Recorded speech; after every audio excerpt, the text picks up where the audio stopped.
ചോദ്യം ചെയ്യലിന് നിബന്ധന വെച്ചിരിക്കുന്നു ഷൈൻ ടോം ചാക്കോ. 1 മണിക്കൂർ കൊണ്ട് മടക്കി അയക്കണമെന്ന് എക്സൈസിനോട് ഷൈൻ.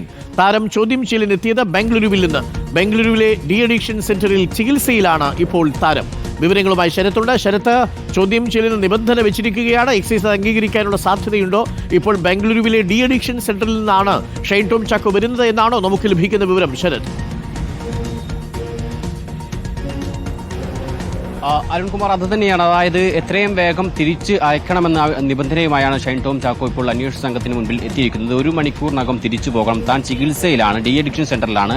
ബാംഗ്ലൂരിൽ നിന്നാണ് ഇത്തരത്തിൽ കൊച്ചിയിലേക്ക് എത്തിയത്. തുടർന്ന് അവിടെ നിന്നാണ് ആലപ്പുഴയിലേക്കും വന്നത്. അതുകൊണ്ട് തന്നെ തനിക്ക് എത്രയും വേഗം ചികിത്സയുടെ ഭാഗമായി തന്നെ മടങ്ങിപ്പോകണമെന്നുള്ളതാണ് ഷൈൻ ടോം ചാക്കോ എന്തായാലും ഇപ്പോൾ അന്വേഷണ സംഘത്തിന് അറിയിച്ചിരിക്കുന്നത്. പക്ഷേ അത് എത്രത്തോളം സാധ്യമാകുമെന്നുള്ളതൊരു പ്രതിസന്ധിയാണ്. പ്രത്യേകിച്ച് ഇതുമായി ബന്ധപ്പെട്ട് നിർണായകമായ ചോദ്യം ചെയ്യലാണ് ഇന്നിപ്പോൾ നടക്കാൻ പോകുന്നത്. അതുകൊണ്ട് തന്നെ അത് അന്വേഷണ സംഘം അത് എത്രത്തോളം മുഖവിലേക്ക് എടുക്കുമെന്നുള്ളതും പ്രധാനമാണ്. കാരണം ഈ കേസിൽ തന്നെ ഏറ്റവും നിർണായകമായ 2 പേരുകൾ ഷൈൻ ടോം ചാക്കോയുടേതും ഒപ്പം ശ്രീനാഥ് ബാസിയുടേതുമാണ്. അതുകൊണ്ട് തന്നെ ഇവരെ വിശദമായി ചോദ്യം ചെയ്യണമെന്നുള്ളത് അന്വേഷണ സംഘം നേരത്തെ തന്നെ തീരുമാനിച്ചതാണ്. പരമാവധി തെളിവുകൾ ശേഖരിച്ച ശേഷമാണ് ഇവരെ വിളിച്ചു വരുത്തു പോലും ചെയ്തത്. അതുകൊണ്ട് തന്നെ എത്രയും വേഗം 1 മണിക്കൂർ കൊണ്ടൊന്നും ചോദ്യം ചെയ്യൽ പൂർത്തിയാകുമെന്ന് കണക്കാക്കുന്നില്ല. അത് എത്രത്തോളം സാധ്യമാകുമെന്നുള്ളതും ഒരു പ്രതിസന്ധിയാണ്. എന്തായാലും ഇപ്പോൾ അന്വേഷണ ഉദ്യോഗസ്ഥർ ഉൾപ്പെടെ ഇവിടേക്ക് വരുന്നതേയുള്ളൂ. അല്പസമയത്തിനകം ഈ AC അടക്കമുള്ള ഉദ്യോഗസ്ഥർ ഇവിടെ എത്തും. അവരോടുകൂടി കാര്യം സംബന്ധിച്ച് നമുക്ക് പ്രതികരണം തേടാവുന്നതാണ്.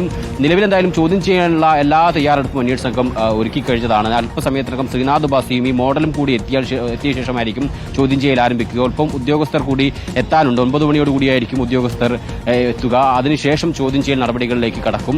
വിശദമായി ചോദ്യം ചെയ്യും. പ്രത്യേകിച്ച് ഈ പറഞ്ഞതുപോലെ ഹൈബ്രിഡ് കഞ്ചാവ് കേസിന്റെ ഉറവിടവും ഒപ്പം ഇതിന്റെ ആർക്കാണ് കൊണ്ടുപോയതെന്ന് അടക്കമുള്ള കാര്യങ്ങളിൽ വിശദമായ ചോദ്യം ചെയ്യൽ, സിനിമാ മേഖലയുമായി ബന്ധപ്പെട്ട കാര്യങ്ങളിലടക്കം വിശദമായ ചോദ്യം ചെയ്യൽ ഉണ്ടാകുമെന്ന് തന്നെയാണ് കണക്കാക്കുന്നത്. പ്രത്യേക ചോദ്യാവലി അടക്കം നേരത്തെ തന്നെ തയ്യാറാക്കിയാണ്. പ്രത്യേകിച്ച് തസ്ലീമയുടെ മൊഴിയുടെ അടിസ്ഥാനത്തിലും ഈ ഡിജിറ്റൽ തെളിവുകളുടെ അടിസ്ഥാനത്തിൽ അതുമായി ബന്ധപ്പെട്ട ചോദ്യാവലി തയ്യാറാക്കിയതാണ്.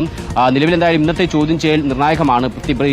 ഈ 2 പേരും, അതായത് ഷൈൻ ടോം ചാക്കോയും ശ്രീനാഥ് ബാസിയെയും കേസിൽ പ്രതി ചേർക്കുമോ എന്നുള്ള വലിയ ചോദ്യം ഇപ്പോഴും നിൽക്കുന്നുണ്ട്. ഇവർ അറസ്റ്റിലേക്ക് ഉൾപ്പെടെ കാര്യങ്ങൾ നീങ്ങുമോ എന്ന സംശയമുണ്ട്. എന്തായാലും ഈ തെളിവുകളും ഇവരുടെ മൊഴിയുടെ കൂടി അടിസ്ഥാനത്തിലേക്കായിരിക്കും തുടർ നടപടികളിലേക്ക് അന്വേഷണം സംഘം കടക്കുക.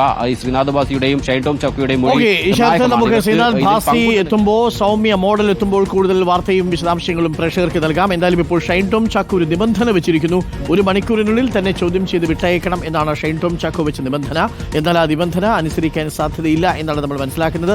അസിസ്റ്റന്റ് കമ്മീഷണർ അടക്കം അവിടെ ഓഫീസിലേക്ക് ഇപ്പോൾ എത്തിച്ചേരുകയുള്ളൂ.